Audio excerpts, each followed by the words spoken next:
um grande prazer vir nesse evento. Há uma contradição no título em relação à minha fala, porque eu não posso falar da alegria de ser mulher. Pelo menos não tenho esse privilégio.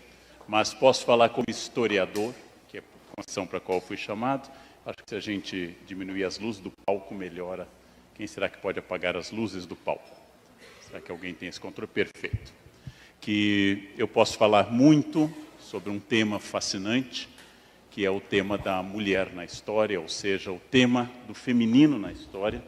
E eu estou convencido, especialmente nesse momento que eu estou escrevendo um livro sobre história do preconceito, uma história geral do preconceito, eu estou convencido que o preconceito contra a mulher, a misoginia, é de longe o mais sólido, o mais histórico, o mais arraigado e o mais definidor de todos os preconceitos da espécie humana. E eu vou tentar demonstrar isso na minha fala. Em primeiro lugar, vamos falar um pouquinho do olhar sobre o feminino, que quase sempre, do ponto de vista histórico, é o olhar do homem sobre a mulher. Uma das características do feminino é que durante muito tempo, todas as referências ao feminino contidas na Bíblia, na arte, na moral, foram feitas por homens. Já se ironizou, já se comentou que se os homens engravidassem, aborto seria dado em catedrais ao som de canto gregoriano. Como são homens, e ainda alguns que fazem voto de celibato, que legislam sobre o aborto, a legislação sobre o aborto não contempla a mulher, porque é um ponto de vista estritamente masculino. Como eu disse hoje de manhã numa aula, aqui na graduação da História, o mandamento diz: não cobiçarás nem a mulher, teu próximo, nem as suas vacas, nem as suas cabras. Mulher, vaca e cabra, biblicamente, estão arroladas na categoria coisas do teu próximo. Lado negativo, estamos diante de um pensamento masculino, preconceituoso. Lado positivo, não há mandamento sobre cobiçar o homem do próximo. Esse é o lado positivo da questão. Mulheres heterossexuais e gays estão livres para avançar, porque nada a ver. É muito curioso pensar que, historicamente, às vezes o preconceito é tão forte que favorece algumas mulheres. Vou dar um exemplo bizarro. A Inquisição, que visitou o Brasil 3 vezes no período colonial, perseguiu duramente sodomitas, expressão que a igreja usava para a homossexualidade. Antes dos médicos se apropriarem do termo homossexual, os teólogos usavam sodomita. Homossexualidade é um termo do século XIX. Era tão forte isso que houve um caderno inteiro sobre a prática de sexo entre homens. Mas a Inquisição não perseguia lésbicas. Por quê? Porque os padres não achavam que 2 mulheres juntas produziam sexo. E o preconceito era tão forte que livrou muitas lésbicas coloniais do horror da Inquisição. É um caso de preconceito que esconde a mulher. É um caso de um preconceito sobre esse silêncio sobre o feminino, que será tema amanhã da minha coluna no Estadão. O silêncio sobre o feminino, que começa na gramática e termina todos os dias, né? Então vamos começar pensando uma coisa. Essa é a mais antiga imagem que a espécie humana já fez. É a Vênus de Willendorf. Essa espécie, essa pequena estatueta achada no território da atual Áustria, hoje no Museu de Viena, apenas 11 centímetros de calcário, final do Paleolítico. É uma peça anterior à escrita, ao Estado, à família, e mostra a mulher realçada nas suas características de fertilidade, ou seja, com seios e com a área da vulva destacados, sem braços e sem olhos. É uma figura de fertilidade, obviamente feita por uma cultura que tinha o culto da fertilidade, mas aí é a primeira questão a destacar. A mulher é, para a cultura, o corpo. Para a arte, para a filosofia, para a teologia, a mulher é o corpo. O corpo feminino é o grande universo do debate feminino, do debate dos homens sobre o feminino. O corpo feminino é o grande desafio. Isto vai da Vênus de Willendorf a Freud. Todos eles com o mesmo obstáculo, como decifrar o corpo feminino. Vamos tomar uma referência médica. Não quero entrar em subjetividades, vamos a uma objetividade médica. As mulheres duram mais do que os homens, como todos vocês sabem. Mulheres sobrevivem mais às infecções da primeira infância e têm uma média de vida maior no fim. Há mais viúvas do que viúvos. Aliás, não há viúvos no mundo. Ele já sai do enterro de olho. A mulher viúva existe, o homem viúvo não existe. Né? Bem, observem. Mulher dura mais, mulher resiste mais à infecção, até pela constituição do seu aparelho geniturinário. Os homens morrem mais cedo, morrem mais, e a mulher é o sexo frágil. Do ponto de vista biológico e médico, se estamos, eu e uma mulher na rua, e começa a fazer frio, ela deve me colocar o casaco dela. Biologicamente, ela tem que me proteger, porque eu sou mais suscetível à pneumonia do que ela. Mas a curiosa nossa cultura fez o contrário, é o homem que coloca o casaco na mulher. É possível inverter a biologia, exatamente porque nós estamos diante de uma elaboração abstrata chamada cultura e preconceito. Mulheres dirigem melhor do que os homens. Quem diz isso? As companhias de seguro, que não são poéticas, não são dadas à poesia. Companhias de seguro não são inclinadas à poesia. Mulheres matam menos que o homem. E não é um pouco a menos, é na proporção de 1 para 10. De cada 10 acidentes fatais, 9 envolvem homens, 1 envolve mulher. As companhias de seguro dão descontos para as mulheres por um motivo matemático. Essa é a matemática, essa é a pesquisa, esse é o dado objetivo. E continuamos dizendo que mulher dirige mal. Essa é uma das grandes questões da história. Como uma questão abstrata se sobrepõe a uma questão concreta. Como você cria, do nada, uma abstração chamada preconceito. É isso que eu quero trabalhar um pouco. Vamos fazer uma comparação. O corpo feminino, objeto de consumo, de desejo e de fertilidade. As mulheres frutas têm uma variedade enorme, caso vocês não saibam. Temos jaca, melão, melancia. Aliás, a mulher melancia disse, eu não sei o nome dela, é uma falha minha, mas a mulher melancia disse uma coisa no programa da Gimenez que eu achei extraordinária. A Gimenez perguntou a ela por que ela colocou tanto silicone e ela deu uma resposta filosófica extraordinária. Ela disse, se eu não tivesse colocado, não teria sido chamado para dar entrevista para você. É ótima. Ela estabeleceu que o interesse da mídia produz, achei brilhante, produz exatamente isso. Se vocês puderem um dia analisar um soneto sobre o qual eu fiz um artigo, que é de uma grande mulher do século XVII, Sora Juana Inês de la Cruz, ela acusa num soneto, sendo freira, no século XVII do meio, a poesia se chama Homens Nécios, Hombres Nécios, ela acusa das mulheres terem que se tornar aquilo que os homens desejam delas. Se Sartre disse que o judeu é uma invenção do antissemita, é possível dizer que esse objeto é uma criação do olhar masculino. É a criação do olhar masculino que cria, inclusive, a pornografia, obviamente, ou a mulher objeto.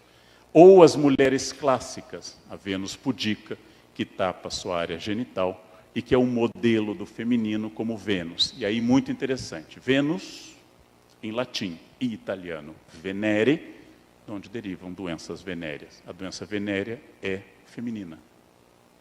Ora, vocês vão dizer o óbvio, doença venérea não é feminina, ela é humana.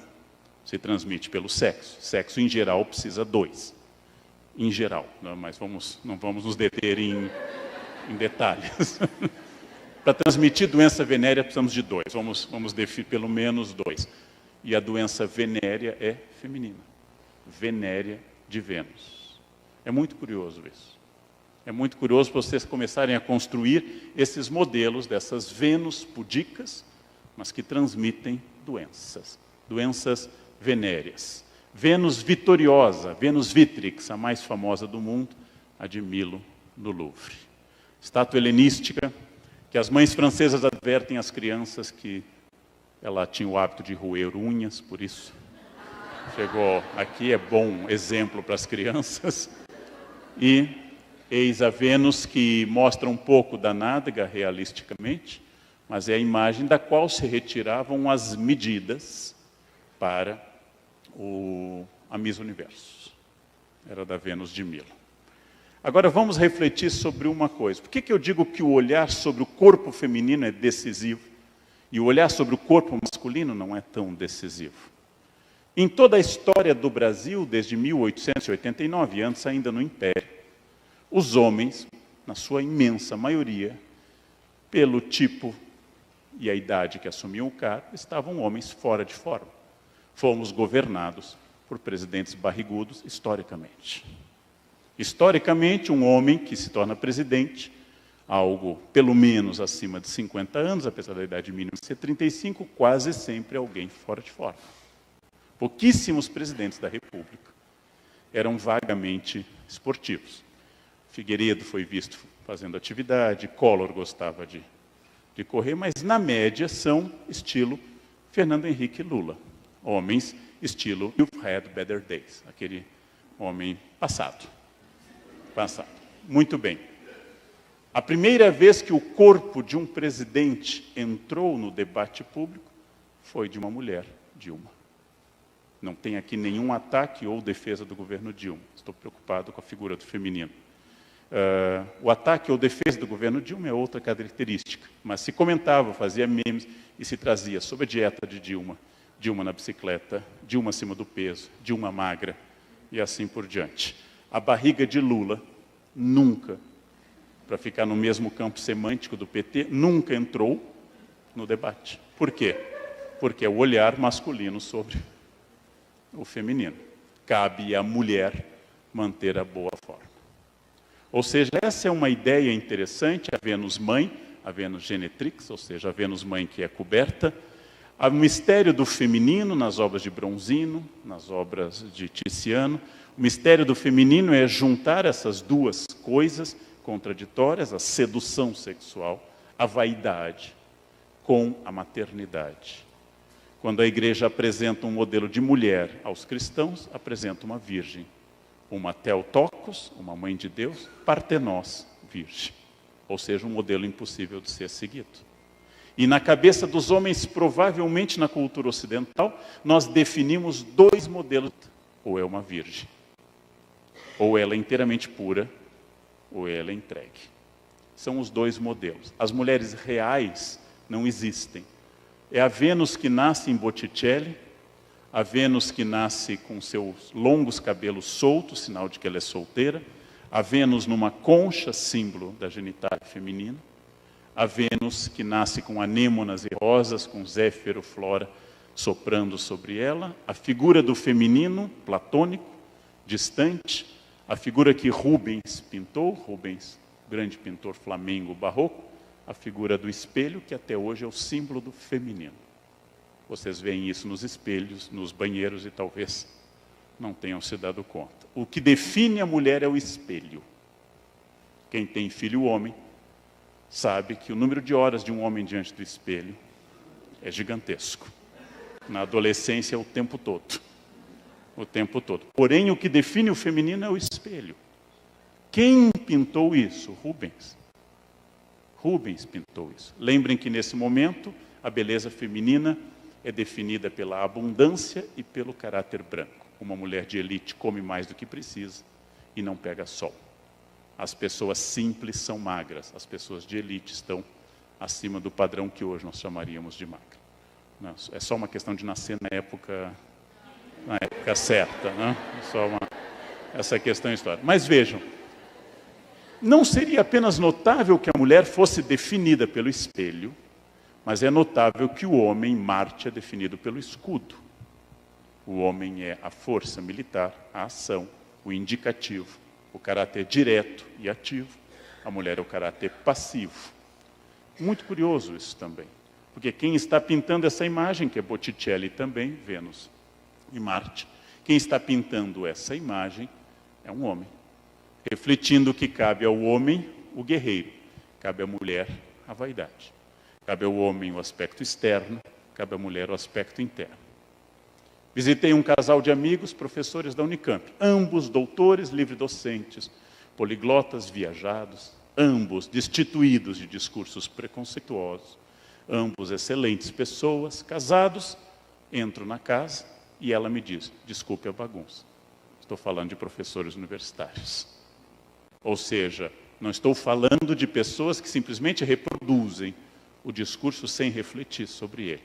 Não cabe ao homem dizer: hoje não pude encerar, hoje não deu tempo para passar um pano. Cabe à mulher, se ela for, como essa minha amiga, professora, doutora, livre docente e culta. Isso é a força da cultura. Isso se chama cultura.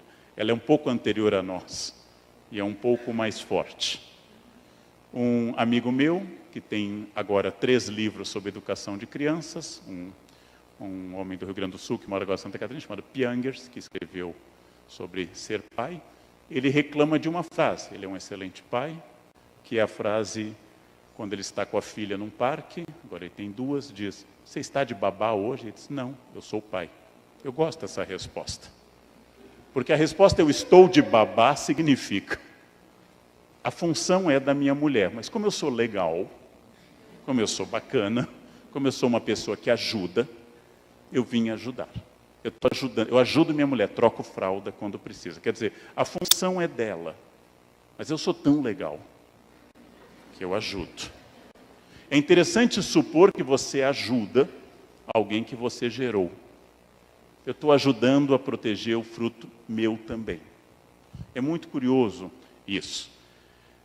Bourdieu, o que seria, é um pintor acadêmico francês, fim do século XIX, o que seria o feminino. O feminino clássico é esse, sem pelos, sem divisão vaginal, sem lábios, sem nada, e, acima de tudo, com o cabelo comprido. O cabelo comprido é fundamental para o feminino, nessa definição. A mulher se define pelo cabelo. Então, é uma característica que eu estudo bastante em arte, naturalmente sem nenhum interesse pessoal. Eu sou inteiramente liberto dessas questões, mas o cabelo é central. Um cabelo solto, comprido, oscilante, traz à tona uma outra questão para o Brasil. Quando eu cruzo, como eu comentarei amanhã no meu artigo, um preconceito terrível, a misoginia, um outro preconceito igualmente danoso, que é o racismo, para explicar que o Brasil é o país do mundo que mais produz e consome chapinha. Somos a terra da chapinha. Né? Antigamente, com soda cáustica, se alisava cabelo, com ferro quente. Ferro quente. Hoje, com a chapinha. Todas as pessoas têm direito, obviamente, a terem o cabelo na densidade, no tamanho, na quantidade de cachos que bem desejáveis. Mas sermos o paraíso da chapinha é um indicativo interessante. Num país em que o elogio aos olhos é sempre por serem claros. Que olhos bonitos, 2 pontos, verdes ou azuis. E aqui é o cruzamento de 2 questões, misoginia e o racismo. São 2 questões. Por isso nós temos ainda subdivisões. É pesado ser mulher no Brasil e é mais pesado ser mulher negra. Então nós temos uma sobreposição, qual nós vamos tocar um pouco. Um pintor ucraniano, famoso, com uma Vênus e seus cabelos. Jogar o cabelo é um tique que toda menina sabe, como parte de um instrumento de sedução. Jogar o cabelo, fazer para lá e para cá. Sei que não dá para não dá para imaginar em mim, mas é assim mesmo, né? Façam em casa, né? Esse é respeito. Né?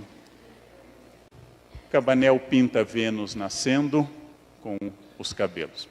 Eu estava no Egito com um guia e ele tentava explicar de forma, inclusive, muito simpática às alunas que me acompanhavam por que a mulher deveria cobrir os cabelos na rua. E ele explicava elogiosamente. Ele explicava dizendo que a mulher é tão bonita, o cabelo é tão sedutor, ela é tão chamativa, que os homens se perturbam e deveriam cobrir. E uma aluna paulista perguntou: mas por que o senhor pode exibir o cabelo? E desabotoava a camisa mais ou menos até a região da hérnia inguinal. Mais ou menos assim. Ele botava assim. E ao exibir o peito, né, que ela perguntou por que ele não. E ele curiosamente, acho que nunca tinha passado pela cabeça dele que ele fosse sedutor. Ele não era sedutor no sentido, mas nunca tinha passado pela cabeça dele que o homem fosse fonte de sedução. Esse é o peso da cultura também. Esse é o peso da cultura. É muito curioso tudo isso. A Vênus da nádega bonita, kalos, bonito em grego, pigeiron, nádega. É uma palavra pouco usada em português, mas é simpática. Podem elogiar alguém. Nossa, que homem ou que mulher, calipígio, ou calipígia. Kalos, pigeiron, nádega bonita. São as Vênus, essa é uma imagem do 18, François Barrois, também do 18, são as Vênus calipígias. São as Vênus calipígias. Essas imagens, Vênus dormindo de Giorgione, o jovem Giorgione, que morreu tão cedo, mostra uma Vênus com esse jogo entre a pudica e a oferecida, que é um dos jogos básicos da estrutura da sedução. Por isso que na estética pornográfica, camiseta molhada é mais erótica que nudez total, porque dá ao homem alguma possibilidade de ação ainda. Os homens não consideram eróticos ou pornográficos quando a mulher está totalmente pronta, eles têm que ter algo para fazer. Então, uma camiseta transparente, ou então uma mão sobre a região vaginal é importante. Significa que você ainda tem algo para... Você tem sentido nesse jogo de conquista. Tiziano copia o modelo transversal, uma mulher que nos olha de forma lânguida. O ventre é mais importante que o seio na Itália. No Brasil seria o quadril, nos Estados Unidos seria o seio. Varia um pouco a geografia, podíamos dar uma outra palestra sobre isso, mas varia um pouco a geografia do desejo. Na Itália é o ventre de parideira, é o ventre pronto para parir, que é sedutor. Velázquez, católico espanhol, pinta uma Vênus de costas, se olhando no espelho com um cupido, olhando a vaidade. Bernini introduz uma novidade ao pintar a Beata Albertone, ao esculpir a Beata Albertone, igreja de São Francesco a Repa, em Trastevere, em Roma, onde a Beata está tendo um êxtase, e esse êxtase é muito próximo de um sentimento sexual. Tanto o êxtase de Santa Teresa, na igreja de Nossa Senhora da Vitória, quanto essa da Beata Albertone, é um apelo erótico religioso. A mulher tem um apelo erótico religioso. A Angre, no século XIX, introduz uma outra questão no corpo feminino. Ao fazer a grande odalisca, aumentando o número de vértebras, para que ela fique ainda mais esguia, ele também joga para a mulher oriental, a gente chama isso de orientalismo, a facilidade sexual. É quando a Europa passa a fazer turismo sexual. É o harém, é a busca da estrangeira como espaço de realização. Então isso faz parte do orientalismo. Modigliani, o pintor italiano que morava na França, pega o mesmo modelo, só para mostrar que essa estética não é de barroco, não é de um homem da Itália, não é de um homem da Espanha. Nós estamos percorrendo quase todos os países.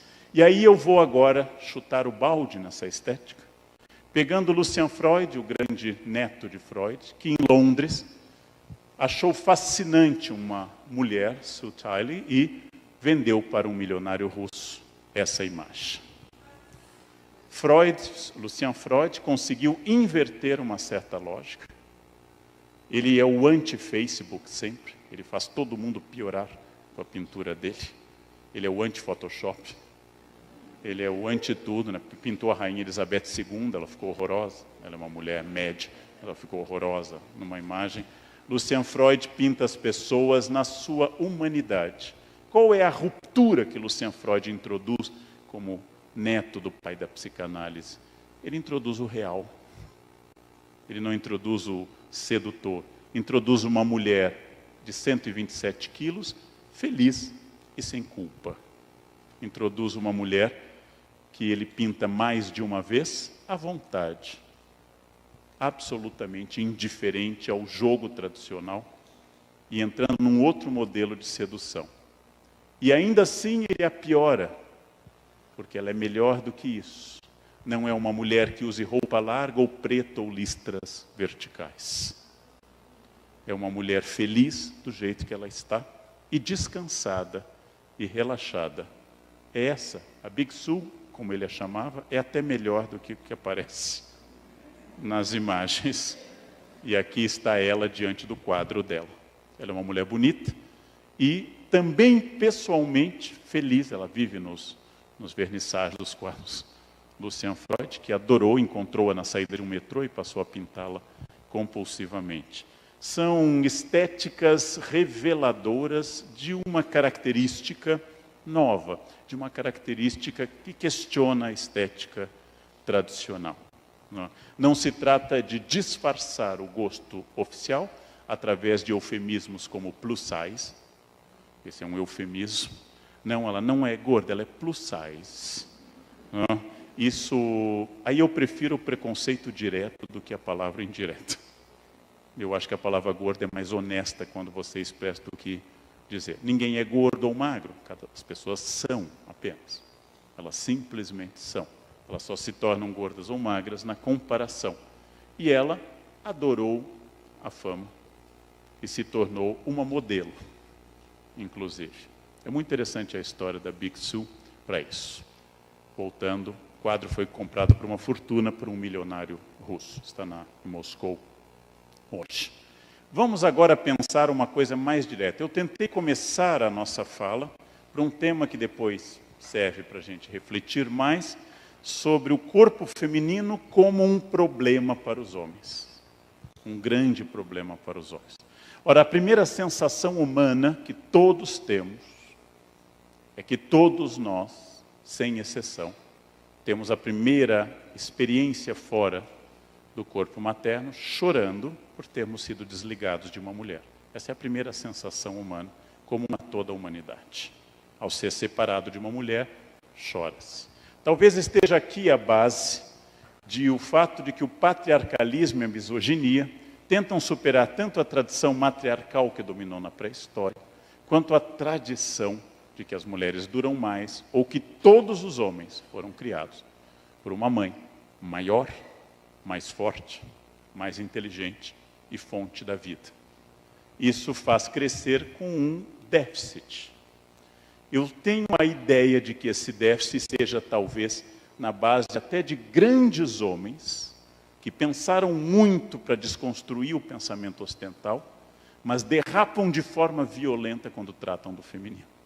Schopenhauer, grande desconstrutor do otimismo ocidental, diz: a mulher por natureza deve obedecer. Em nada se distingue da frase do apóstolo Paulo, de que assim como a igreja é a cabeça de Cristo, Cristo é a cabeça do homem, o homem é a cabeça da mulher.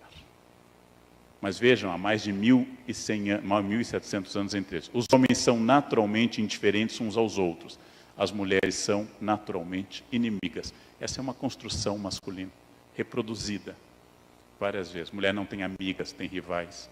Homens são fiéis, tem piadas sobre isso. E assim por diante. É uma construção. É uma construção. A maior fonte de inimizade na humanidade, que é a guerra, nunca é uma guerra entre mulheres. É muito curioso, mas de novo o preconceito resiste aos fatos. As guerras são feitas por homens e lutadas por homens. Nietzsche, mulheres são menos do que superficiais. Em que momento ele diz isso? Quando a única mulher que ele de fato amou, Lu Salomé, dá um chute nele. Achou chato, bigode excessivo, beijava mal, mandou pastar. Nietzsche sentiu aquela elbows pain, aquela dor profunda, e escreveu contra o feminino. É desonesto. Ele devia dizer: eu estou ressentido. Vocês têm de ter com mulheres, não se esqueça do chicote. É um dos aforismos de Nietzsche. É um homem que desconstruiu o pensamento cristão, é um homem que desconstruiu o pensamento ocidental, é um homem brilhante, tem passagens geniais, e quando vai se relacionar e dizer sobre mulheres, diz frases que caberiam na boca de um adolescente mal resolvido de 14 anos. Um pleonasmo, não? Isso. Sólida tradução. Cocteau, um homem alternativo, vanguarda, século XX. Há três coisas que jamais compreendi: o fluxo e refluxo das marés, o mecanismo social e a lógica feminina. A mulher é, reconheçamos, um animal inepto e estúpido, ainda que agradável e gracioso, diz o maior humanista do século XVI, Erasmo de Roterdã, e autor do Elogio da Loucura. Vocês podem captar dezenas de pensamentos misóginos em pessoas que em outros campos foram geniais. A imbecilidade patriarcal ou machista não respeita doutorado, como vocês já sabem na Unicamp. O patriarcalismo não desaparece com o estudo. O patriarcalismo não some com a livre docência, nem com a titulação. Pelo contrário. A posição e o cargo reforçam essas questões, com exceção das pessoas com quem vocês convivem aqui, né? Eu quero chamar a atenção, o nosso objetivo é vasto, daria muitas horas. Eu quero chamar a atenção de uma outra questão importante. As conquistas no campo da legislação sobre as mulheres nunca foram historicamente fruto da boa vontade masculina. Não há nenhum caso conhecido que os homens, dizendo, acho que exageramos, façamos uma lei a favor das mulheres. Não, sempre foi fruto da pressão feminina. Quando se faz a comédia A Greve do Sexo, que as mulheres de Atenas se recusam a fazer sexo, Lisístrata, se recusam a fazer sexo por causa da guerra, de lá até as sufragetes do fim do século XIX e início do século XX, o voto feminino nos Estados Unidos, 1920, no Brasil, 1932, o Código, 34, a Constituição, ou na Suíça, em alguns cantões, 1987, é incrível. Há cantões da Suíça que os últimos cantões a aprovar são de 1987.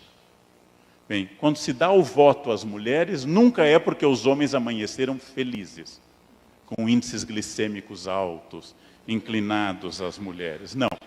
Foi porque a manifestação continuava tão forte que não foi possível evitar. As marchas femininas pelo voto não foram, quando a gente olha para essas heroínas do início do século, as sufragetes, vocês devem levar em conta que elas enfrentaram prisão, repressão e campanha. O lar de uma sufragete.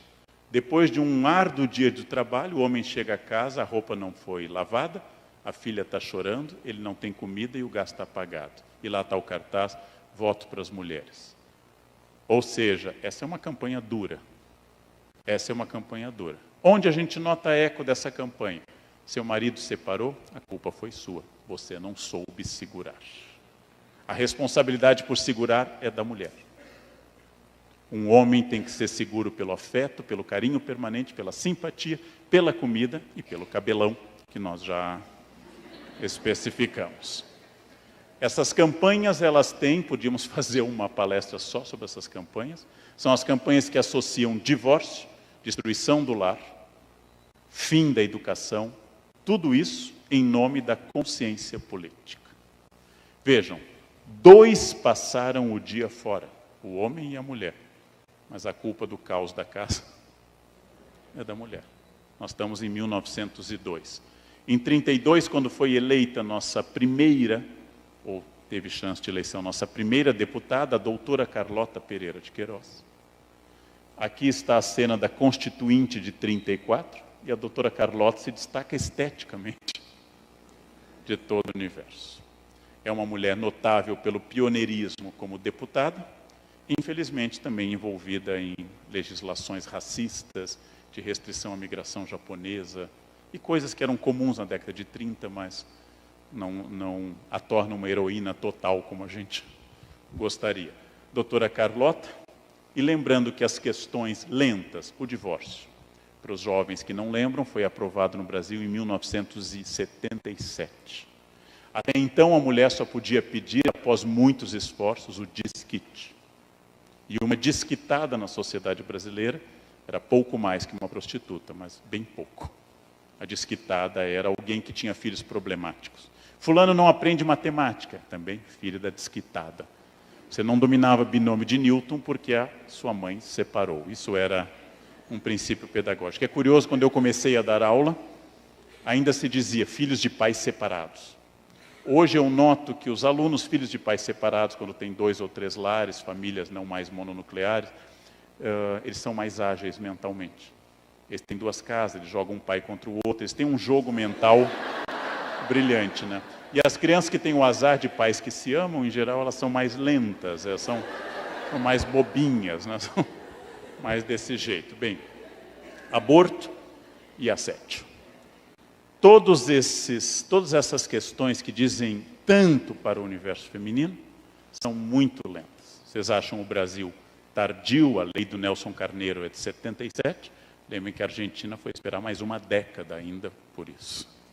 Argentina e Chile foram ainda posteriores ao Brasil. Entre isso e a proposta do meu psicanalista, o Contado Caligares, que casamento a gente podia terminar com o WhatsApp, é a proposta dele. Não gosta mais, manda um WhatsApp, deu, valeu. Eu acho isso interessante. É prático, é fácil. E tem a união que é dos Yanomami, estudados por um antropólogo norte-americano. Quando homem e mulher querem se juntar, fazer um casal, um põe a rede do lado do outro. Se nenhum deles reclama, estão casados. Divórcio. Um deles pega a rede, põe do outro lado. É tão legal, né? É tão legal isso. Bem, a segunda onda feminista que a gente chama, a onda que veio depois da questão do voto, porque assim que o voto foi concedido, há uma intensa diminuição da questão feminista na década de 30. A segunda onda feminista é fruto da ação de grandes intelectuais, como Simone de Beauvoir, que em 49 lançou o seu Segundo Sexo. Mas coisa que interessante, a frase símbolo do livro, ela diz uma das coisas mais óbvias, mas que era uma novidade em 49. O biológico é mais ou menos determinado. Mas ser mulher é mais do que o biológico. Ser mulher ou ser homem nasce de uma identidade cultural, de uma produção e de um processo. Ela diz, não se nasce mulher, torna-se. A mulher tem que ser estimulada através de receber bonecas na infância. O homem tem que ser estimulado pela mãe. Homem não chora. Eles vão sendo estimulados a um comportamento. Ninguém nasce homem, ninguém nasce mulher. Eu nasço biologicamente, XX ou XY. Mas isso é parte do processo. Ela diz uma coisa óbvia e ela explica no livro. O mais espantoso, gente, não é que em 49 isso fosse revolucionário. É que no Enem de 2015, essa frase, de 49. Bom, como o Brasil descobriu a Guerra Fria agora, descobriu que o mundo tem comunistas e não comunistas, nada como o mundo agora descobrir Simone de Beauvoir. Em breve descobriremos Rousseau, Montesquieu. Nós estamos indo em busca dessas vanguardas. O que me espanta é como isso causou esse incômodo. Como escreveu uma especialista, e eu endosso inteiramente, perguntada sobre quantos gêneros nós temos na espécie humana. Ela falava sobre gêneros, ela parou e pensou, provavelmente nesse momento 7 bilhões. Hoje no mundo nós temos 7 bilhões de gêneros. Agrupados, grosso modo, em 30 ou 50 subgêneros. Mas dividir o mundo em masculino e feminino é um pouquinho errado, para dizer o mínimo, é um pouquinho errado. Mas vamos continuar. A identidade de gênero ao nascer, todos os culturalistas, como Michel de Foucault, todos os pós-estruturalistas vão insistir isso na sua história da sexualidade. Gênero é ensinado. Todos os conservadores, direita, extrema-direita, etc., são a favor da ideia de que gênero é natural, por isso que eles falam em ideologia de gênero. Segundo os conservadores, se eu não falar de homossexualidade na escola, não surgirão homossexuais. Essa é a fantasia conservadora. Ou seja, que a sexualidade é estimulada pelo debate. O único país do mundo em que nós já podemos fazer uma análise muito curiosa sobre casais homoafetivos que adotam crianças, que é a Holanda. A Holanda tem essa experiência antiga, casais homoafetivos que adotam crianças. O único estudo que nós temos sobre a orientação sexual dessas crianças é que elas são, em média, 10% de orientação homoafetiva. A mesma taxa que existe nos casais heterossexuais. E aí o mundo constata, abismado, a sexualidade dos pais não determina a sexualidade dos filhos, senão não haveria homossexuais. Grosso modo, todo mundo é filho de heterossexual. Grosso modo, claro, não vamos entrar em detalhes, mas todo mundo é filho de casais heterossexuais. Grosso modo, toda criança homoafetiva, todo jovem homoafetivo nasceu de um casal hétero, com irmãos e primos héteros, em escola homofóbica, ouvindo piadas e agressão, sinal de que a natureza é mais forte até do que a imbecilidade humana. A natureza é mais forte do que isso. Não se trata de debater ou não. Não debatendo, eu posso fazer outra coisa. Mas vamos pensar. Um homem sexualmente ativo é chamado através de palavras positivas. Tigrão, garanhão, etc. O homem sexualmente ativo recebe palavras positivas. São animais bonitos e são animais impressionantes. A mesma característica nas mulheres recebe outras palavras. Ninguém tem afeto por esse peixe. Ainda que no Pantanal eu tenha experimentado sopa de piranha e é boa, né? Sopa de piranha é gostosa. Quando eu uso piranha para designar uma mulher que faz o mesmo que um homem ao fazer se torna tigrão, ou leão, ou garanhão, ou touro, ou qualquer outra metáfora, é sinal de que eu concebo na frase, na expressão, que sexualidade é uma honra para os homens e uma mancha para as mulheres. É muito curioso isso. As palavras implicam muito no nosso mundo, expressam muito no nosso mundo. Já mostrei que as mulheres estatisticamente dirigem melhor, são mais prudentes. Não sei se é natureza, eu não sou um estudioso de gênero, não sei se é natureza, eu não gosto da palavra natureza, mas as mulheres, talvez por terem uma avaliação da extensão do custo da vida, não? O que significa cada ser humano que está nesse auditório, a quantidade de horas de colo e de fraldas é um custo muito grande, mas as mulheres ainda têm a fama de dirigirem mal. O cavalheirismo e o cavaleirismo, os dois, que se misturam bastante, são uma forma sofisticada de domínio feminino. Eu abro a porta para você por você ser mais fraca.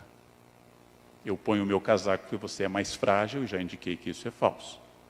Eu coloco o meu casaco na poça d'água para você passar sobre ele, figura mais antiga. Sinal de que você é tão pouco prática ou inteligente que não conseguiria dar a volta na poça d'água. É melhor gastar com a lavagem do casaco. Eu pago a sua conta, porque você ganha menos do que eu, o que estatisticamente é verdade. As mulheres ganham menos do que os homens. Mas é uma forma de domínio. E, finalmente, eu coloco a você, regra de etiqueta, na parte interna da calçada. E eu, homem, vou na parte externa. Porque se vier um perigo da rua, você é tão lenta, você é tão perdida, que você não vai vir vindo um caminhão, ele vai nos atropelar, não? Então o cavalheirismo manda que você coloque a mulher na parte interna da calçada. Quando estatisticamente quem não consegue perceber nada ao seu redor é o homem. Quem não acha nada em casa é estatisticamente o homem. O cavalheirismo ele é simpático, já foi dito que ele é a parte agradável do machismo. Eu não faço uma catilinária, um estudo contra o cavalheirismo, mas eu quero lembrar que quem lhe presenteia, lhe abre a porta e faz essas coisas, também lhe controla. Não? Então, são características a se pensar. A Rainha Vitória foi provavelmente a primeira mulher a casar de branco na Europa. Nós não temos registro de outras. Introduzindo uma novidade do branco, que substituiu simplesmente a roupa de festa, que no Oriente ainda é dominantemente o vermelho, a roupa da vida, do sangue, e não a roupa do luto, que é o branco. O branco é luto, né? Cadáver, sem sangue, etc. O branco, hoje está na moda o off-white, é importante, até o off-white está mais forte que o branco. Casar de branco significa que você vem com um lacre inviolável, o símbolo da pureza, da virgindade. As jovens anotem a palavra virgindade, depois a gente procura no Google. Os mais velhos, como eu, lembram, mas os jovens não lembram mais. Meus professores na França diziam que virgem, um homem ou uma mulher virgem, são uma criança feia de 7 anos. Aí é virgem. O branco, mas vejam a simbologia do casamento. A noiva é trazida pelo pai, o seu dono até então.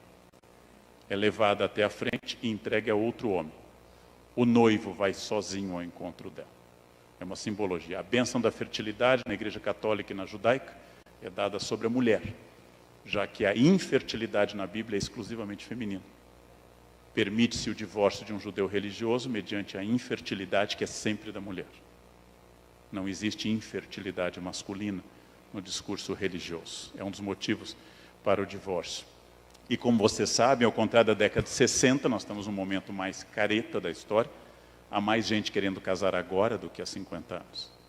Se vocês alugarem uma igreja de grande procura em São Paulo, como Nossa Senhora do Brasil, ou São José, que tem que ser alugada com 2 ou 3 anos de antecedência.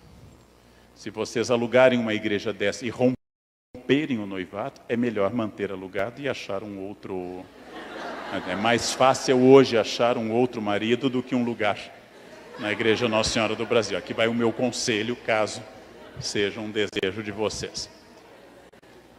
Eu diria, isso é subjetivo, vocês podem contestar imediatamente, que ao contrário da década de 60, a fase atual que é mais conservadora, as netas têm o mesmo sonho das avós, casar de branco na igreja, com um marido rico e bem-sucedido.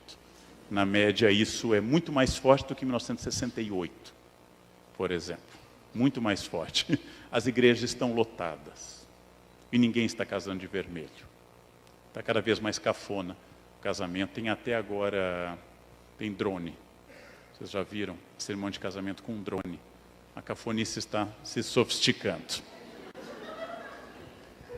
A ideia de filhos e casa continua sendo atribuída às mulheres. 2 pais trabalham, criança passa mal. Nunca se liga para o pai. Nunca se liga para o pai. Quem tem que abandonar o trabalho? Nunca será o pai. Sempre será a mãe.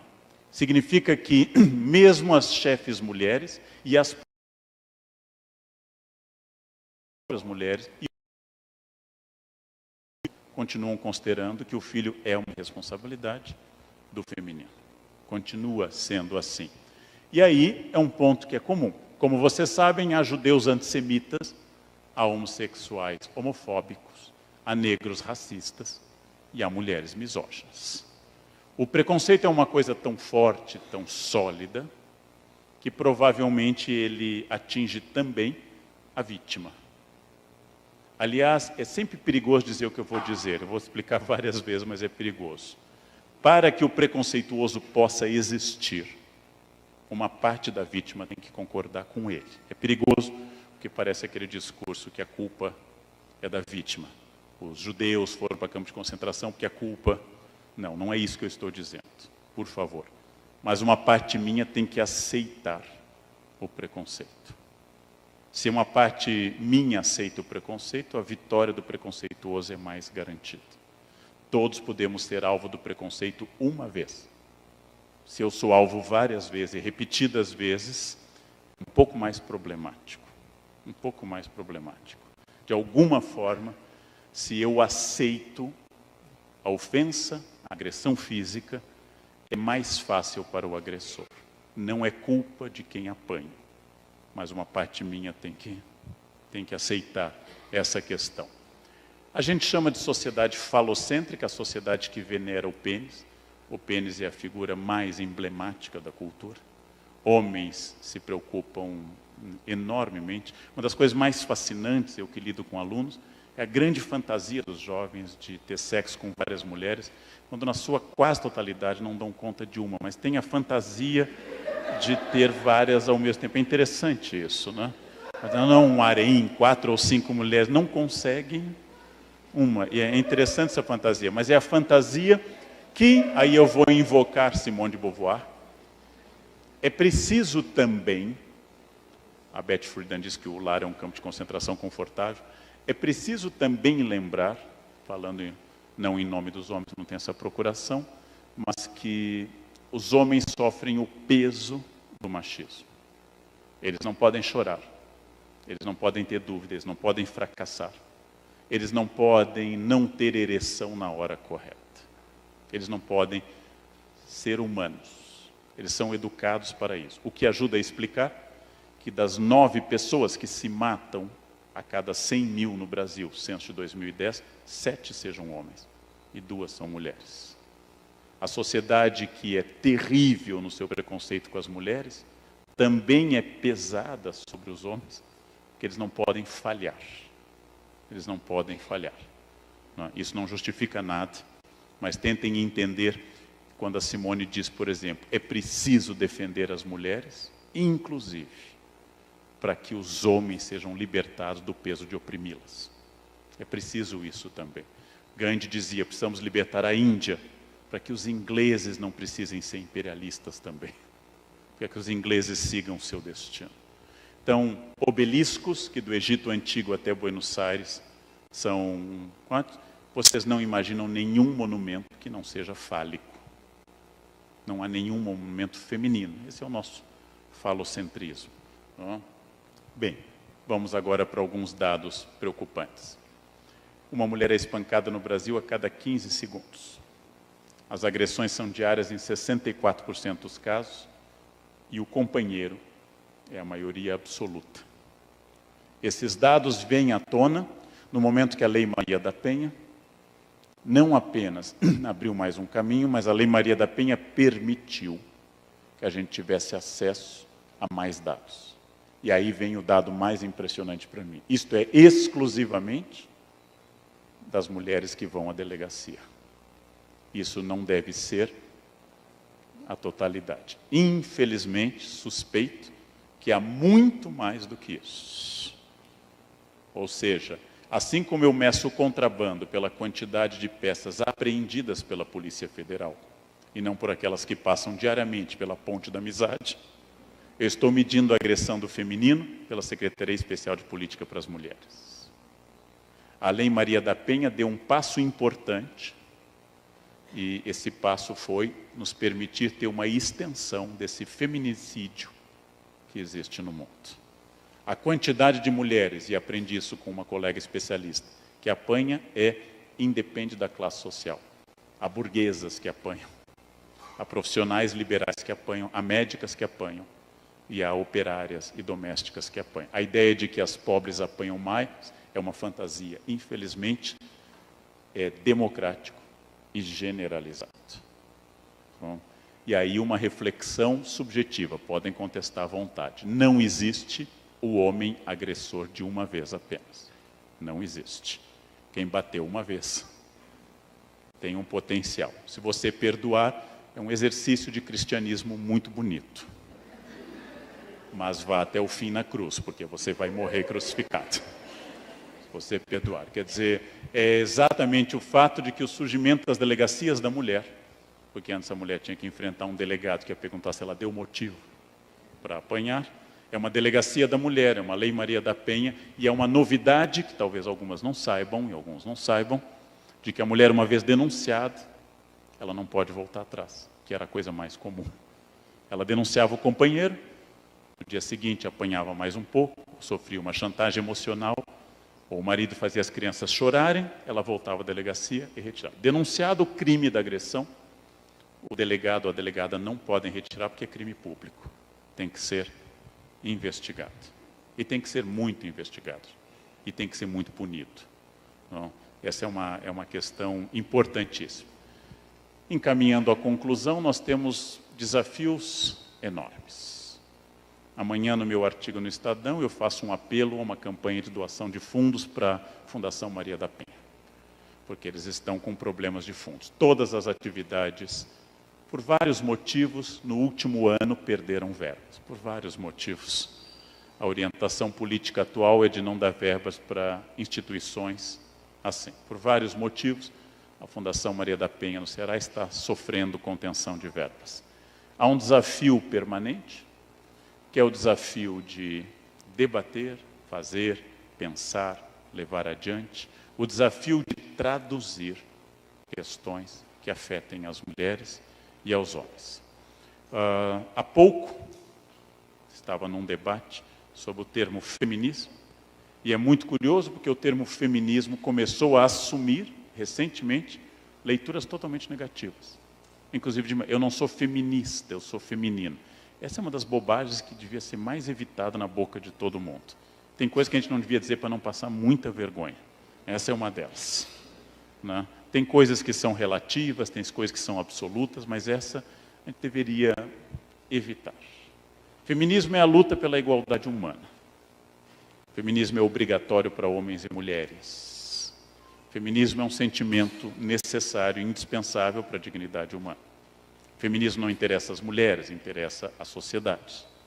E eu queria recomendar o que eu li há apenas uma semana, o livro de uma autora da Nigéria, que eu conhecia por um TED há 4 anos, de 2013.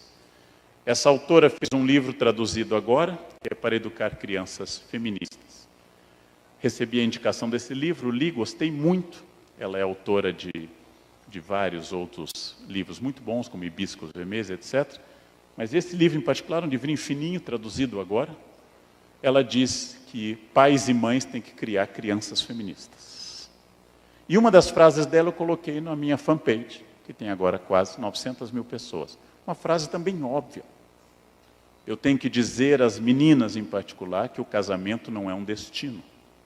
Que ela pode casar e ser feliz, e ela pode não casar e ser feliz. E ela pode casar e descasar várias vezes e ser feliz.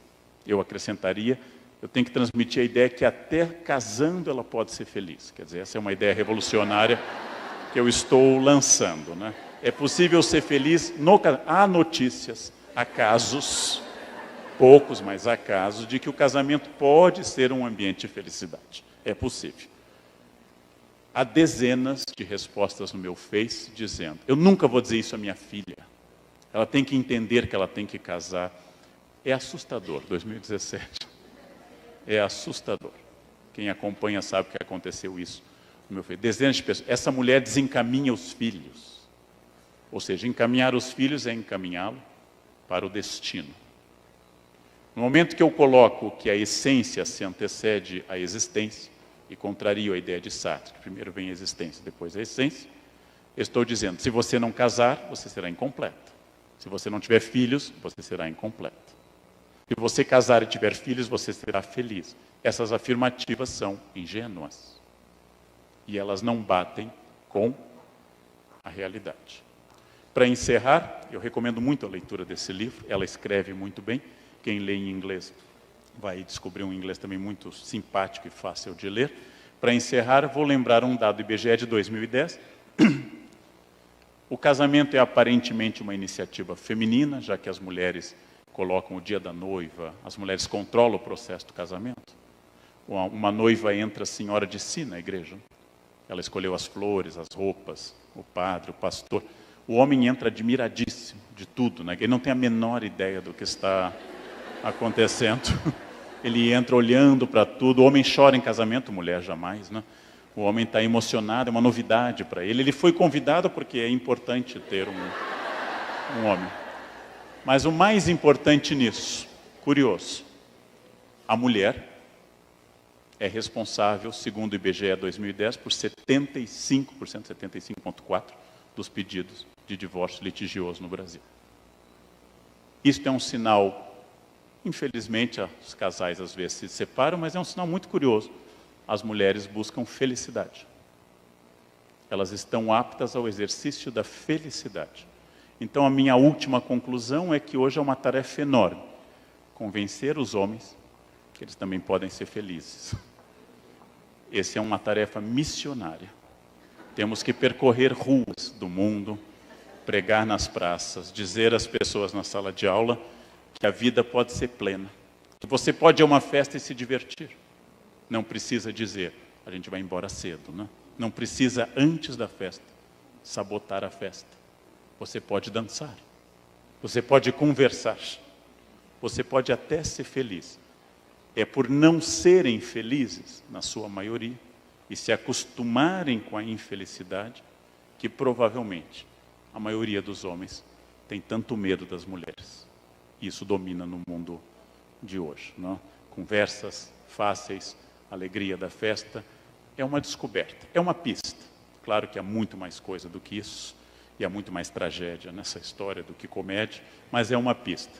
Leiam, debatam e façamos sempre desse ponto um ponto para a gente crescer daqui por diante. Tem várias coisas maravilhosas no ar. Crescemos. Desde que eu comecei a dar aula, Tem várias coisas positivas sobre questões de gênero, de identidade étnica e racial, que são muito importantes, mas há muita coisa a fazer ainda. Como eu acabei de comentar lá no IFISH de manhã, é muito curioso que numa universidade todos os homens do IFISH sejam o sobrenome. É o Karnal, é o Funari, é o Miceli. E todas as mulheres sejam um nome. É a Margarete, é a Eliane. É muito curioso isso. O que faz com que o homem seja o sobrenome e a mulher seja o nome, mostra que mesmo na universidade, ainda eu não tenho resposta para isso, mas é um campo curioso. Era isso que eu queria dizer. Muito obrigado pela atenção, gente. Obrigado. Obrigado. Obrigado.